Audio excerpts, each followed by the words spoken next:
आज्ञा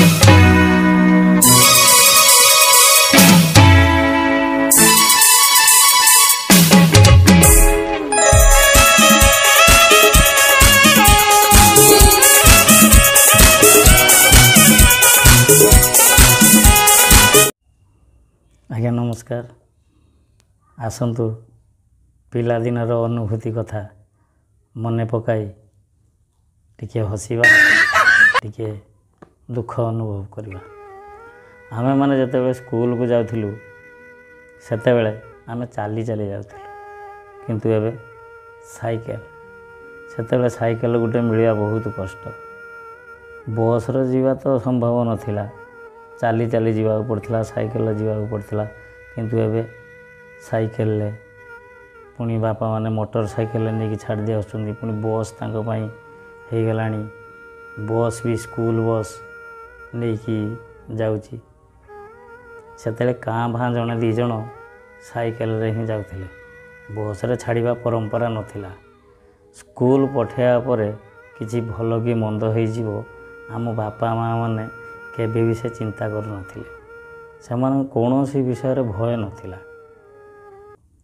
pass fail आमु खाली एतिकी जଣା थिला, किंतु एबे जो परसेंटेज सेईटा कोन आमे सेते बेले जानि नथिला कि ता सहित हमर किछि संबंध भी नथिला।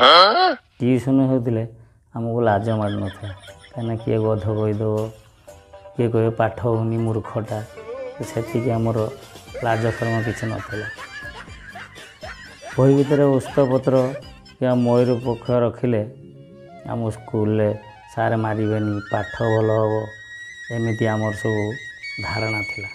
स्कूल रो प्रार्थना परे एक करने को आसिले साड़ा पत्र पकेट रखी क्लास को जाऊलु, नले हस्तपत्र अरे सारे आउ मारिबे ना।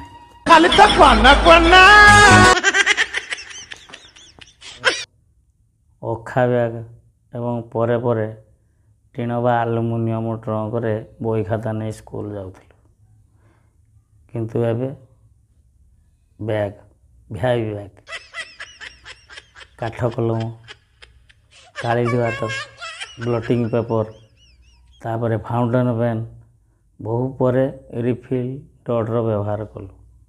प्रति वर्ष नुआ क्लास को जीवा पूर्व बही खातार मोटामोटी कहिया को गले जो बही खातार आमर मैलाट माटिया कागज आम मैलाट करके जाऊे। यही काम आमको वार्षिक उत्सव परि लगुला।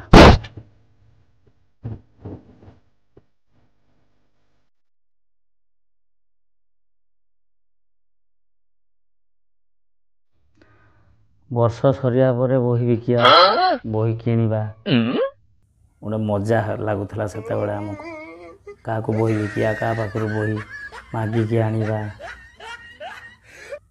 एमती अदल बदल करके आनिबा। नुआ क्लास पाई गत वर्षर पुराणा बही क्या किनिया आमको लाज लगुन। आमको पाठ पढ़ाइबा एक बापा माँ को बोझ बोली आम बापा माँ को केबे लगुन। स्कूल रे सारे कि दीदी हाथ माड़ खाइबा, स्कूल बारंडा रे आंठेबा, कान धरी एक गुड़िया छिड़ा हवा, कष्ट लगुले इगो प्रॉब्लम नथिला। सत कहवा गले इगो कौन आमको जना नथिला।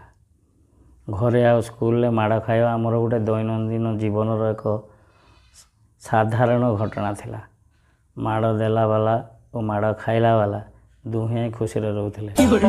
माड़ खाइबा वाला एथि खुशी जे काली ठारू आज कम माड़ होइछि, माड़ देला वाला ये खुशी जे आज पुणी बहे छेची।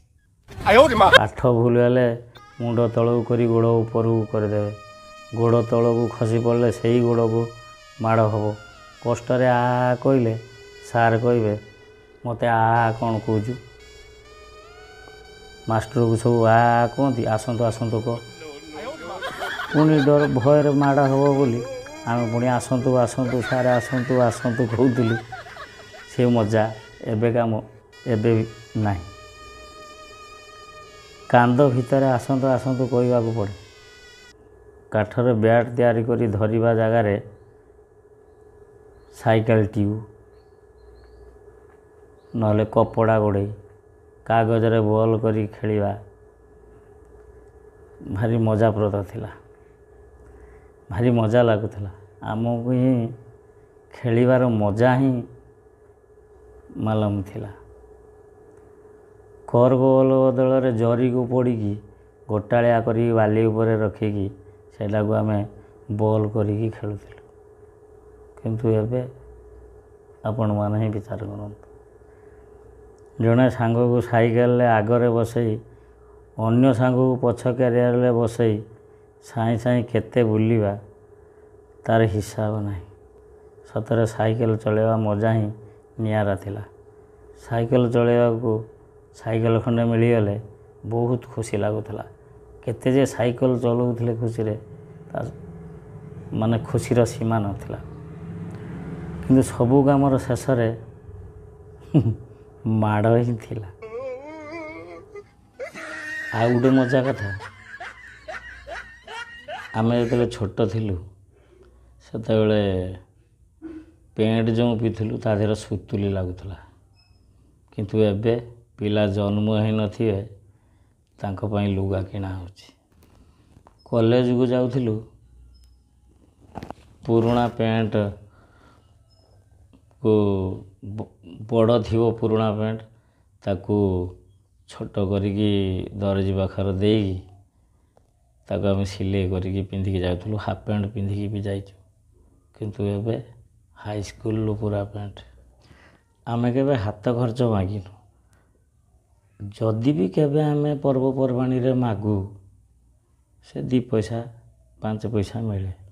ଆଉ ଯଦି କାନ୍ଦିବୁ ଅଧିକା ପଇସା ପାଇଁ, ମାଡ଼ଟା ହିଁ ଫାଇନାଲ୍। ତାପରେ ବି ଆମର ବହୁତ କମ୍ ବି ଖର୍ଚ୍ଚ, ମାନେ ଖର୍ଚ୍ଚ ତ ଆମେ ମାଗିପାରୁନୁ। ଆମର ଛୋଟ ମୋଟ ଯାହା କିଛି ଆବଶ୍ୟକତା ପଡ଼େ ଆମର ଘର ସଦସ୍ୟ ଯିଏ କିଏ ବି ପୂରଣ କରିଦେଉଥିଲା। କାହିଁକିନା ଆମର ଥିଲା ଏଇଟା ଯୌଥ ପରିବାର। ଆମେ ଅନେକ ଦୁଃଖ କଷ୍ଟକୁ ସଂଘର୍ଷ କରି କରି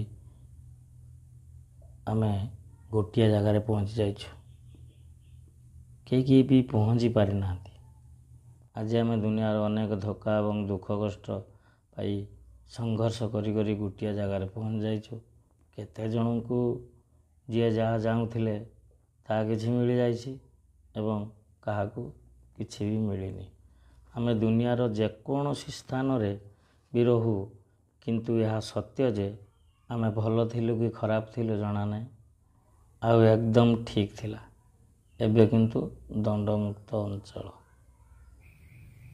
ଆହୁରି ଅନେକ କିଛି ଅନୁଭୂତି ଅଛି, କିନ୍ତୁ ସବୁ କହିବା ସମ୍ଭବ ନୁହେଁ। ଆହୁରି କିଛି ବି ମନେ ପଡ଼ିଲେ ଯେତେ ଦୁଃଖ ଲାଗେ, ସେତିକି ହସ ବି ଲାଗେ, ସେତିକି ଲାଜ ବି ଲାଗେ। ରହୁଛି, ନମସ୍କାର।